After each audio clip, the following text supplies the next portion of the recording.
Judd Apatow made a name for himself nearly 2 decades ago with a critically acclaimed TV series, she's trying to say, Freaks and Geeks. Remember this? The comedy writer, producer, and director is credited with many top-grossing movies like Bridesmaids, Knocked Up, and The 40-Year-Old Virgin. Kelly Clarkson! Here's a look at some of the work over the past 20 years. Love that line. Ron, where are you? I'm in a glass case of emotion. You think that haircut's cool? It's not. Looks like you put your Justin Bieber wig on backwards. I'm on Sex in the City. What's up, Miranda? Oh, I'm Samantha. I have sex with everyone. I'm pregnant? With emotion? No, Kelly Clarkson!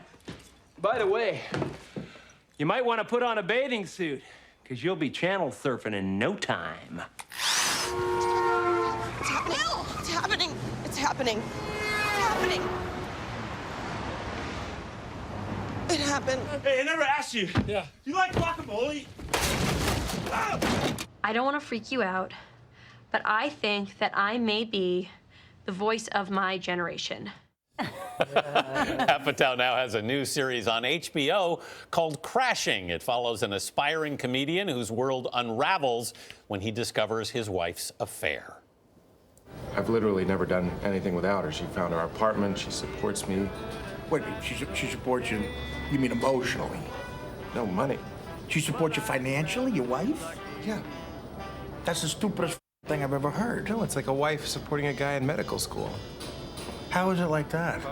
It's like At the end of medical school, you're a doctor. You start at about 900 grand a year. At the end of this, I'll be a comedian.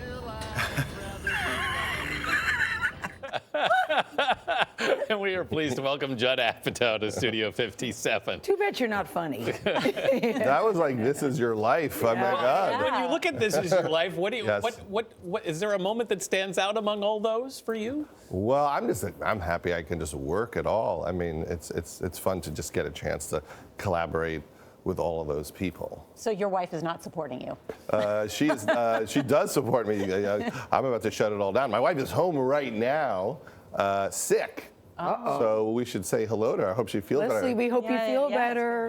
Your new show, Crashing, is about a man trying to, as we saw, trying to pursue his dream as a stand-up comedian after a certain heartbreak. You've said that every comedian is seeking something. Yes.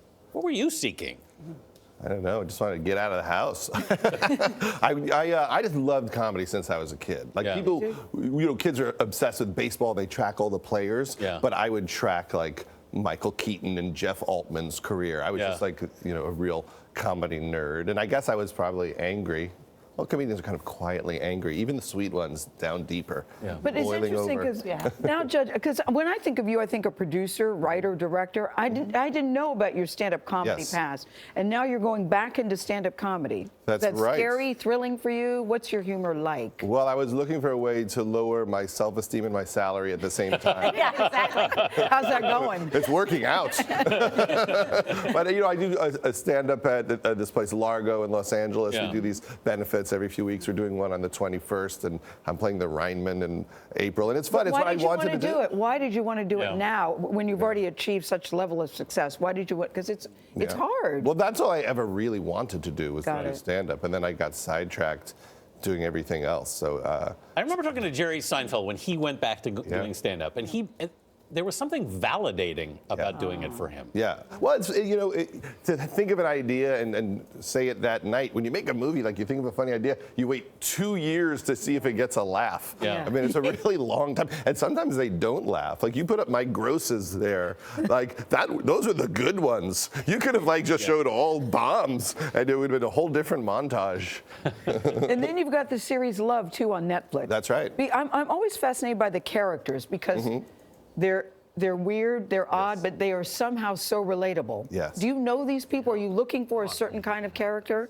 Well, I feel, I feel like it's fun to show people struggle. Yeah. So sometimes people say, how would this guy get that girl and all of that? And I just think, it's just fun to watch things melt down. And I think that everyone's just trying to make things work. So sometimes a simple premise like just falling in love is enough for a whole show because it can have joy and pain and everything in it. Your daughters, Iris and Maude, they were in Knocked Up. They made their debut. Yes.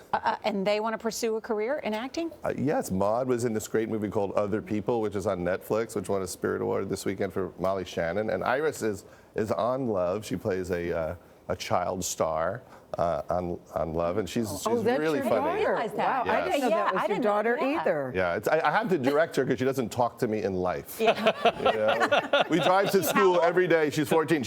At 14, they don't talk to you for about 2.5 years. Yes, yes. So I drive her to school every day, and she turns the radio on really loud, and I go, "What's going on in school today?" She goes, "Dad, when you try to talk to me when the music's on, that's my pet peeve." And so I'm like, so we just sit in silence for 20 minutes every day? And that's what you do. You sit in silence every day. I sit in silence. It's like a bad first date, It just feels like this is not going well. I love my dad so much, but I used to make him drop me off a block away from where he would drop me off. I love the relationship with you and Lena. I love it. And Girls, unfortunately, for me anyway, is coming to an end this season. That's right. But we had a big spoiler alert, so if you put your TV on mute if you don't want to hear this part. Yes. Oh, Norah hasn't seen it. It's a big spoiler alert. Norah hasn't seen it. But something happened. I read the notes. Something big happens. Yes. And somebody is pregnant. Yeah. Yes. It's interesting to see her journey along the way. It is. I mean, Lena is so brilliant, and she, over 6 years, has really, created a lot of very complicated characters. So it's fun to watch her, land the plane. It's like The Sopranos. You got to figure out, how are we going to end this? But my mouth falls open sometimes, Judd, with some of the things that she does. Again, don't you think it's like, I can't believe she did that on TV yet?